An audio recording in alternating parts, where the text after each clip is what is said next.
Blast. Pakur में heavy blasting पर ग्रामीणों का हंगामा, पुलिस ने किया शांत। पाकुड़ जिले में पत्थर खदान में विवाद, ग्रामीणों और व्यवसायियों के बीच हाथापाई। पाकुड़ जिले के हिरणपुर थाना क्षेत्र के बेलपहाड़ी गांव में रविवार को पत्थर खदान में हैवी ब्लास्टिंग को लेकर बड़ा विवाद उत्पन्न हो गया। इस घटना के चलते ग्रामीणों और खदान व्यवसायियों के बीच हाथापाई हुई, जिसमें 2 से 3 लोग हल्की चोटें आईं। इस दौरान खदान व्यवसाय के कुछ वाहनों को भी नुकसान पहुंचा। ये घटना एक बार फिर से गांव में खनन गतिविधियों को लेकर बढ़ते तनाव को उजागर करती है।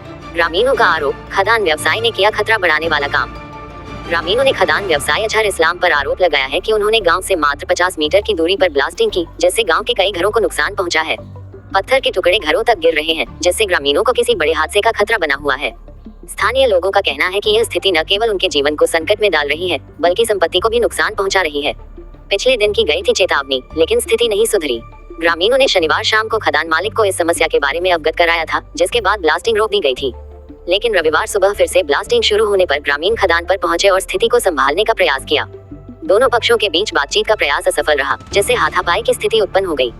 ये घटना स्थानीय समुदाय के बीच खनन गतिविधियों से जुड़ी चिंताओं को और बढ़ा देती है। पुलिस की कार्रवाई और स्थानीय प्रशासन की भूमिका। घटना की सूचना मिलने पर पुलिस मौके पर पहुंची और दोनों पक्षों को समझा बुझाकर शांत किया। थाना प्रभारी रंजन कुमार सिंह ने बताया कि उन्हें ग्रामीणों की ओर से एक लिखित आवेदन प्राप्त हुआ है। उन्होंने आश्वासन दिया कि मामले की गहन जांच की जा रही है और दोषियों के खिलाफ सख्त कार्रवाई की जाएगी। पुलिस का ये कदम स्थानीय लोगों के लिए राहत की बात है, जो कि इस विवाद को लेकर काफी चिंतित थे। स्थानीय समुदाय की आक्रोशित प्रतिक्रिया।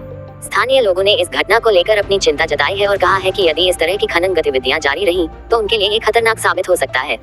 ग्रामीणों का कहना है कि उन्हें अपनी सुरक्षा की चिंता है और प्रशासन को इस पर ध्यान देने की आवश्यकता है। उन्होंने प्रशासन से मांग की है कि खनन गतिविधियों को नियंत्रित किया जाए ताकि उनके जीवन और संपत्ति की रक्षा हो सके। भविष्य की दिशा, खनन गतिविधियों की निगरानी। इस घटना ने ये स्पष्ट कर दिया है कि क्षेत्र में खनन गतिविधियों की निगरानी और नियंत्रण की आवश्यकता है। स्थानीय प्रशासन को चाहिए कि वह इस मुद्दे पर गंभीरता से विचार करे और स्थायी समाधान निकाले। ग्रामीणों की आवाज सुनना और उनकी चिंताओं को गंभीरता से लेना जरूरी है ताकि ऐसे विवादों से बचा जा सके। निष्कर्ष, बेलपहाड़ी गांव की यह घटना स्थानीय लोगों के लिए एक चेतावनी है कि खदान व्यवसायियों और प्रशासन को मिलकर काम करना होगा ताकि ग्रामीणों की सुरक्षा सुनिश्चित हो सके। यदि इस तरह की गतिविधियां जारी रहीं, तो न केवल सामाजिक शांति प्रभावित होगी, बल्कि स्थानीय लोगों का विश्वास भी टूटेगा। इस दिशा में ठोस कदम उठाना आवश्यक है ताकि भविष्य में ऐसी घटनाओं को रोका जा सके।